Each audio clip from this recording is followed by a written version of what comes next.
Indonesia tidak serius dengan Piala AFF. Begitulah komentar pengamat sepak bola Indonesia yang mengkritik keputusan timnas yang menurunkan mayoritas pemain bawah 22 tahun di Piala AFF 2024. Menurutnya, langkah tersebut menunjukkan kurangnya keseriusan apalagi negara lain seperti Vietnam dan Thailand mendatangkan tim terbaiknya. Jelang laga AFF, Shin Tae-yong sedang menjalani pemusatan latihan untuk memilih skuad yang akan mewakili timnas Indonesia. Sejauh ini baru beberapa pemain senior yang ikut, yakni Marcelino, Asnawi dan Arhan. Fire Streak akan dilepas oleh Brisbane Roar jika timnas lolos ke semifinal AFF dan untuk saat ini Ivan Jenner dan Justin Hubner absent. Menurut Abang, meski ada risiko menggunakan pemain muda yang belum berpengalaman, ini adalah langkah cerdas yang merencanakan masa depan. Fokus utama skuad senior timnas Indonesia kini adalah kualifikasi Piala Dunia dan Erick Thohir sedang bekerja keras mendatangkan pemain internasional untuk memperkuat tim. Pada saat yang sama, Piala AFF ini akan memberikan kesempatan kepada para pemain muda yang sebahagian besar merupakan pemain lokal untuk menunjukkan potensinya. Jika performanya bagus, mereka bisa segera diintegrasikan ke skuad senior. Abang ini melihat permainan pemain muda seperti Kadir Ariel, Doni Pamungkas, Ferdian Shah, Hoki Chakra dan lingkar Marcelino dengan temannya Ronaldo Kuate. Gimana geng? Adakah kalian setuju dengan Abang? Komen di sini.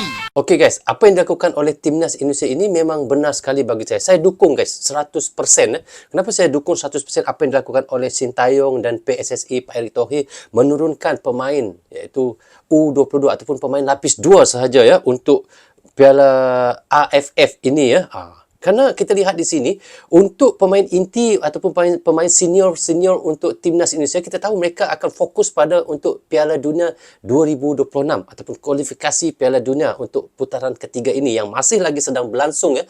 Walaupun perlawanan yang bertemu dengan China dan bertemu dengan Australia agak lambat lagi pada bulan Maret, tetapi kita tahu Shin Tae-yong tidak mahu memainkan mereka kerana lebih fokuskan mereka ini kepada iaitu Piala Dunia. Dan kita tahu klub-klub yang tempat abroad pemain-pemain timnas Indonesia pasti tidak akan melepaskan pemain-pemain mereka iaitu perlawanan di AFF ini, kerana kita tahu AFF ini bukan ada jadual di dalam FIFA pun, tidak ada. Jadi pasti klub-klub untuk pemain-pemain inti utama timnas Indonesia mereka tidak akan melepaskan pemain-pemain mereka ya. Dan begitu juga kita lihat Shin Tae-yong sekarang ini menurunkan pemain lapis 2 adalah untuk melihat yang mana lebih baik nanti. Jika ada antara pemain-pemain yang baik nanti boleh diserap masuk ke pemain inti ya guys. Jadi inilah rancangan kita nampak Indonesia ini, kita nampak rancangan itu udah maju untuk pemain-pemainnya untuk 5-6 tahun ke depan ya. Itu yang saya nampak ya. Walaupun mereka masih pemain muda, tetapi apabila bakat mereka nampak jelas nanti, di sini nanti kita lihat timnas Indonesia tidak mustahil 10 tahun akan datang nanti akan menjadi tim yang lebih kuat lagi daripada sekarang. Sekarang sudah kuat, tetapi lebih kuat lagi. Kerana kita nampak ya, sekarang ini timnas Indonesia sudah mula untuk mencari pemain-pemain mudanya untuk dijadikan pemain-pemain inti. Kerana itu Piala AFF ini sangat penting untuk kita melihat pemain-pemain yang muda untuk diserap ke pemain inti. Ya ini deh guys, perbedaan skuad yang diturunkan oleh negara-negara yang diunggulkan dalam turnamen AFF 2024 kali ini. Kalau lu suka sama video gue ini dan kalian pengen dapat info terupdate dari timnas Indonesia, di follow dulu tuh, dipencet tanda tambah di bawah tuh. Jangan lupa ya, di follow Didi Kasim. Sikat. Yang pertama, Malaysia. Malaysia akan menurunkan perpaduan antara skuad senior dan junior. Dan ada informasi bahwa klub JDT, penyumbang terbanyak pemain untuk timnas Malaysia, sepertinya tidak mengizinkan pemainnya untuk bergabung karena ada beberapa jadwal yang bentrok dengan klub JDT ketika mengikuti Asian Champions League. Berikutnya Thailand. Thailand pada turnamen kali ini tidak mengikut sertakan pemain-pemain legenda mereka yang memiliki nama-nama besar seperti Chanatip, Theraton Bunmatan dan legenda hidup mereka Terasil Dangda. Sedangkan Vietnam akan menurunkan skuad terbaiknya. Skuad yang kurang lebih sama yang diturunkan pada kualifikasi Piala Dunia ronde kedua yang dihajar oleh Indonesia 2 match kemarin. Dan mereka masih menyimpan dendam akan membalas kekalahan di 2 pertandingan tersebut atas Indonesia. Sedangkan Skuad Indonesia sudah terkonfirmasi dari 33 nama hanya 2 nama yang berusia di atas 22 tahun, yaitu Pratama Arhan dan Asnawi Mangkualam. Jadi skuad yang akan diturunkan oleh timnas Indonesia berusia di bawah 22 tahun. Alasannya adalah turnamen kali ini akan digunakan oleh Sintayong untuk mempersiapkan turnamen di tahun depan, yaitu SEA Games 2025. Kira-kira guys, dengan skuad U22 ini bisa nggak melawan skuad-skuad dari Vietnam, Thailand, atau Malaysia? Kalau gue sih, ya minimal kita masuk final deh. Kalau kalian, yakin nggak? Komentar. Oke guys, bagi saya, ya apa seperti yang dikatakan oleh Abang Didi Kasim ini, benar. Minimal bisa masuk ke final. Jadi, apa yang saya prediksi pun juga, memang timnas Indonesia akan masuk ke final. Memang akan masuk ke final. Tetapi tidak tahu bertemu dengan siapa ataupun bertemu dengan Malaysia. Kalau Malaysia saya rasa agak berat sedikit kerana Malaysia sekarang ini, kita tahu kenapa saya bilang begitu, pasukan Malaysia sekarang ini agak menurun ya. Bukannya ada peningkatan sekarang ini, kerana kita tahu nanti untuk mengatur semula pasukan Malaysia ini pada 15 Disember. Jadi ketika 15 Disember itu, ketika itu Piala AFF sudah berlangsung. Maka bagi saya untuk Malaysia ke final itu agak berat. Bagi saya agak berat. Ini pendapat jujur saya, walaupun saya orang Malaysia, tetapi ini pendapat jujur saya guys. Agak berat untuk Malaysia pergi ke final. Tetapi mungkin Indonesia akan bertemu dengan Thailand. Itu tanggapan saya. Jadi guys, apa yang kita nampak sekarang ini, tim skuad timnas Indonesia walaupun U22, bagi saya mereka sudah kuat. Karena apa yang saya nampak di sini, pemain-pemain muda Indonesia pun memang besar bakat mereka dan kekuatan mereka sudah pun terbukti sebelum ini. Jadi apa yang kita nampak sekarang, timnas Indonesia sekarang ini sedang meningkat dia punya kualitas pemain mereka. Dan apa yang mereka buat, apa yang mereka tampilkan, itulah sekarang kualitas timnas Indonesia. Dan belum lagi seniornya guys. Ini baru kita lihat yang lapis duanya. Lapis duanya ini juga bagi saya sangat hebat guys untuk timnas Indonesia. Tetapi bagi saya Thailand, walaupun dia menurunkan lapis duanya juga, bagi saya Thailand pun sangat kuat ya. Walaupun dia menurunkan lapis dua. Dan Vietnam, kali ini kita yakin mungkin dia juga bisa untuk pergi ke final kerana dia menurunkan skuad intinya. Yang mana skuad inti ini dulu pernah diturunkan ketika U22 di Piala Asia. Jadi, dan ini juga, Vietnam ini juga adalah antara tim yang benar-benar full squad yang paling kuat di Piala AFF kali ini guys. Jadi tidak mustahil. Yang bagi saya paling kuat sekarang ini Indonesia, Thailand dan Vietnam. Itu tanggapan saya. Okay, next video. Sedar tak sedar tinggal lebih kurang 10 hari sahaja lagi sebelum ASEAN Mitsubishi Electric Cup diadakan. Jadi ada juga yang tertanya-tanya, ini tournament apa? Tak pernah dengar pun. Sebenarnya ini adalah tournament AFF. Sebelum ni nama dia AFF, tapi dia dah tukar jadi ASEAN Mitsubishi Electric Cup. Yang kita menang tahun 2010 dulu, dah lama tak menang kan? Okey, so benda ni akan diadakan pada bulan hadapan. Dan kedua-dua grup telah pun dikonfirmkan. Okey, so jom aku sembang sikit pasal benda ni. Sebelum tu korang yang minat konten-konten bola sepak, tekan butang follow.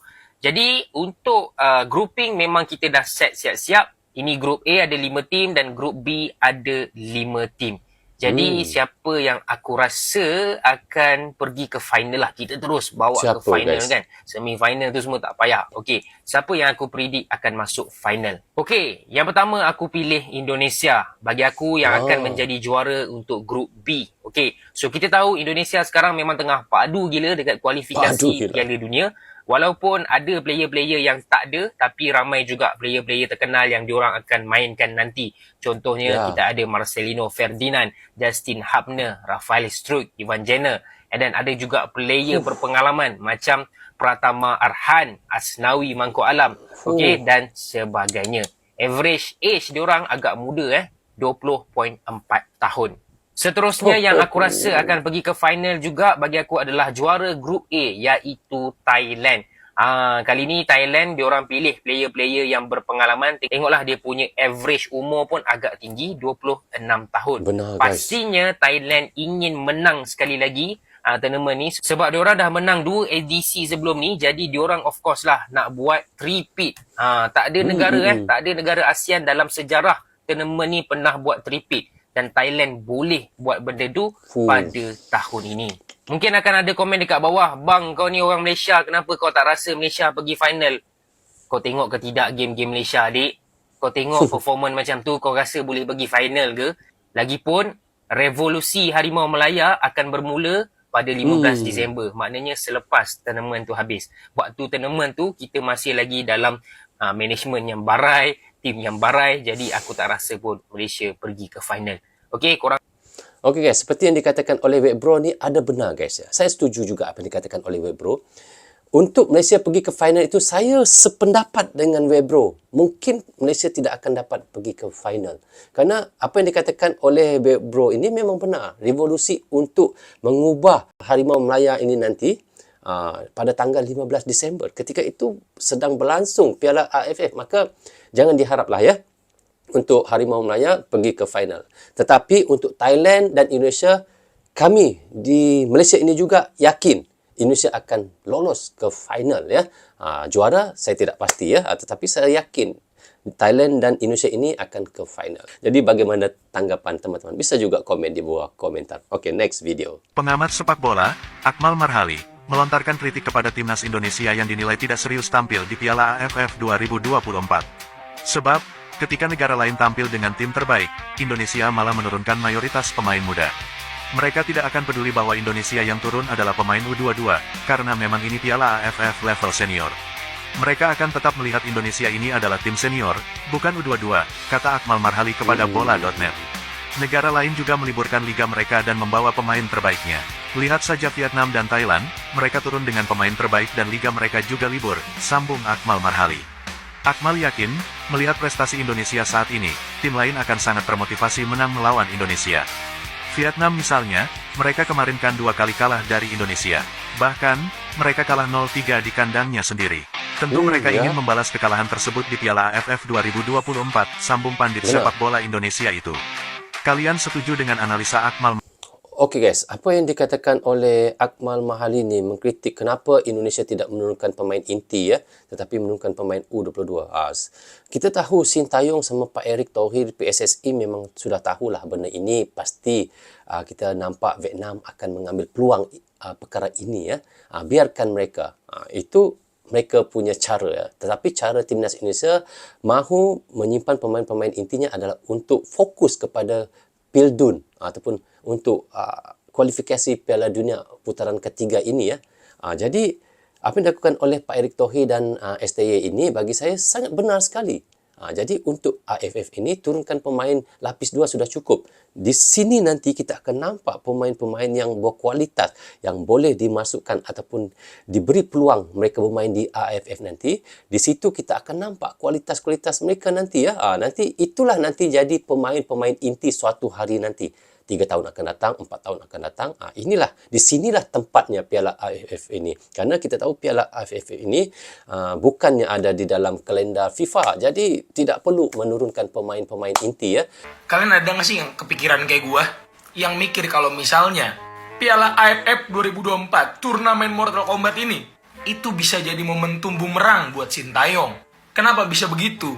Fun fact nih boy, Vietnam itu menurunkan tim terbaiknya di Piala AFF kali ini. Thailand juga sama. Sedangkan kita justru merotasi. Dan gue pribadi sangat setuju ya. Karena tujuannya adalah regenerasi.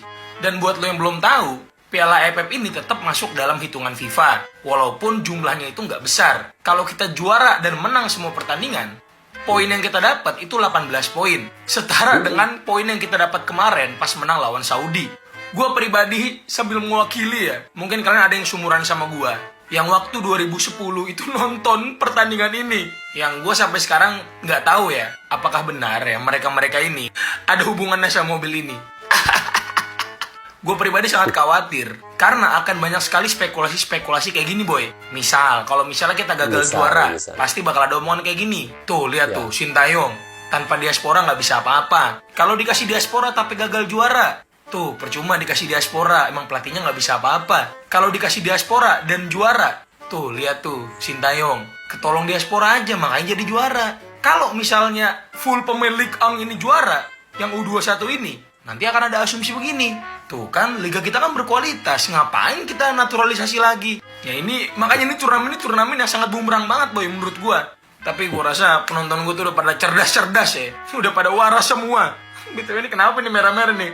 Gue yakin kalian, mayoritas dari kalian yang lihat video ini, itu adalah kaum ST. Iya nggak boy? And girl. Kita dukung. Apakah memang Piala AFF tidak sepenting itu sekarang, beda dari dulu? Gimana menurut kalian? Oke guys, pertama coba kita lihat dulu skuad dari timnas Singapura loh nih guys ya, Singapura. Ya, BTW ini Singapura, grupnya, Singapura tergabung bersama Thailand, Malaysia, Kamboja, dan juga nih Timor Leste ya di grup A. Coba kita lihat skuad dari timnas Singapura. Mungkin ada beberapa nama yang kita kenal seperti Faris Ramli lah, Haris Harun lah, ada si Anu Mantan ya kan, yang memang sebelumnya juga pernah bermain bersama timnas Singapura lawan timnas kita. Tapi tidak ada nama Irfan Fandi, Ihsan Fandi, Ilhan Fandi, ya kan? Nama-nama pemain yang mentereng dari Singapura lah. Berarti tandanya apa? Singapura pun tidak menganggap Piala AFF ini serius. Selanjutnya adalah timnas Malaysia. Ini adalah skuad resmi timnas Malaysia yang dibawa ke Piala AFF nanti ya. Dan tidak ada beberapa nama yang menurut kita mungkin adalah pemain-pemain terbaik dari timnas Malaysia. Bahkan JDT sebagai klub terbesar saat ini di Liga Malaysia tidak mengirimkan satu pun pemainnya ke skuad timnas Malaysia untuk berlaga di Piala AFF nanti. Yang paling disayangkan adalah kita nanti tidak akan melihat star boy dari Malaysia, yaitu adalah Arif Aiman Hanapi. Waduh, padahal gue pengen banget melihat Arif Aiman di Piala AFF nanti, tapi ternyata ya gimana lagi, JDT tidak memberikan izin kepada pemain-pemainnya termasuk Arif Aiman untuk berlaga di Piala AFF. Jadi yang salah apa guys dari Piala AFF? Apakah mungkin kompetisinya? Apakah mungkin jadwalnya? Gimana? Ini harus diperbaiki sama AFF. Gimana menurut kalian? Yuk kita komen. Oke guys, seperti yang saya katakan tadi di awal video, memang kita nampak di sini JDT pun tidak menurunkan satu pun pemainnya untuk di Piala AFF ya. Jadi maka itu kita lihat timnas Indonesia apalagi ya, mereka tidak akan menurunkan pemain inti mereka. Di sini kita nampak hanya timnas Vietnam saja yang benar-benar menurunkan pemain-pemain inti mereka. Kita tak tahu kenapa Vietnam begitu. Mungkin mereka mahu menjuarai Piala AFF kali ini kerana sudah lama juga mereka tidak menjuarainya. Jadi apa yang kita dapat, apa yang kita lihat di sini, apapun, bagaimanapun pasukan kita, tim kita, kita tetap dukung.